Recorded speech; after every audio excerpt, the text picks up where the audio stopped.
Kada TV, lokal terpercaya.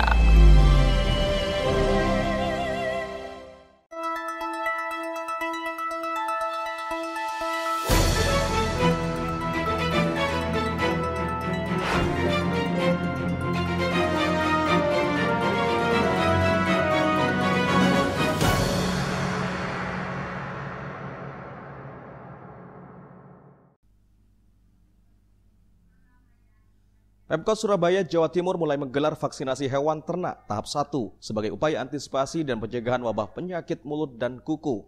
Vaksinasi PMK perdana di kota Surabaya ini menyasar 100 ekor sapi di kawasan Kecamatan Wonocolo.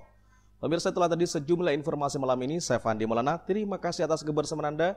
Selamat malam dan sampai jumpa.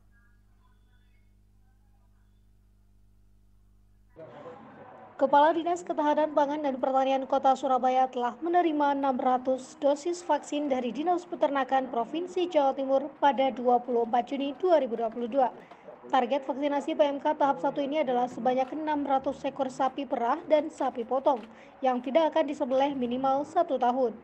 Vaksinasi PMK akan diberikan dengan 3 tahap, yaitu 1 bulan setelah vaksinasi pertama dan vaksinasi booster 6 bulan setelah vaksinasi kedua.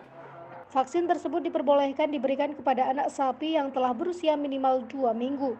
Untuk persyaratan hewan ternak yang akan mendapatkan vaksinasi PMK, diantaranya adalah hewan ternak yang telah dipastikan kesehatannya, tidak terpapar virus PMK, tidak pernah kontak dengan hewan penderita PMK, dan tidak pernah terjangkit atau sembuh dari PMK.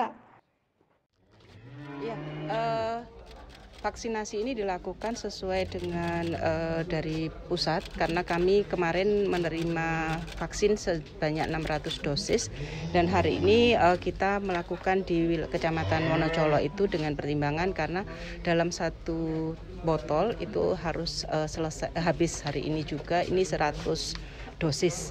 Nah, makanya kami melihat dan sesuai dengan ketentuan kita prioritaskan dulu untuk sapi perah, kemudian sapi potong yang ketentuannya tentunya tidak boleh dalam 1 tahun ini dilakukan pemotongan atau penjualan, sehingga hari ini kita vaksin pertama, nanti 1 bulan kemudian akan vaksin kedua dan 6 bulan berikutnya vaksin booster. Ibu, sebelum mendapatkan vaksinasi hari ini, apakah sudah ada pemeriksaan sebelumnya? Ya, kita melakukan pengawasan sejak PMK itu melakukan pengawasan rutin dengan tim dokter kami untuk ke lapangan untuk melakukan pengawasan dan melakukan pengobatan kalau yang sakit, kemudian kalau yang dia sehat kita berikan vitamin, sehingga kita sudah punya pemetaannya mana yang kita lakukan, sehingga hari ini kita lakukan di sini, kemudian kita akan petakan yang di areal yang sama supaya 100 dosis itu bisa habis hari itu juga. Berapa hari Bu pelaksanaan untuk vaksin ini? Sampai tanggal 7. Tanggal 7 Juni? Iya. Setelah ini akan kemana Bu? Setelah di wilayah Wonocolo? Di wilayah ini kemungkinan di wilayah barat ya, karena daerah yang satu areal yang kita upayakan satu areal itu ya. Untuk hasil susunya apakah aman untuk dikonsumsi atau enggak? Aman ya. Jadi ini aman untuk susu dan tidak terlalu berdampak kepada ternaknya, hanya mungkin sedikit penurunan produksi susunya, tapi sedikit kecil sekali. Oh, produksinya sedikit menurun. Menurun sedikit setelah ini. Okay. Kembali ke yang ke 200 tim medis atau dokter nanti yang akan disebut itu nanti mereka tugasnya seperti apa? Jadi kita sudah mulai menerjunkan sekarang untuk memantau. Ini kan sudah mulai ada pergerakan lalu lintas ternak. Sesuai dengan surat edaran wali kota bahwa mereka harus melakukan izin ke wilayah yang akan digunakan untuk menjual ternak. Nah, nanti dari situ kita memastikan ketika ternaknya sudah ada di lokasi untuk melihat apakah ternak itu sudah benar dalam kondisi sehat. Kemudian nanti kita juga harus menyiapkan ketika proses penyembelihan. Oke. Kalau waktu penyembelihan berarti terkait soal cacing yang di hati juga berarti Bu ya?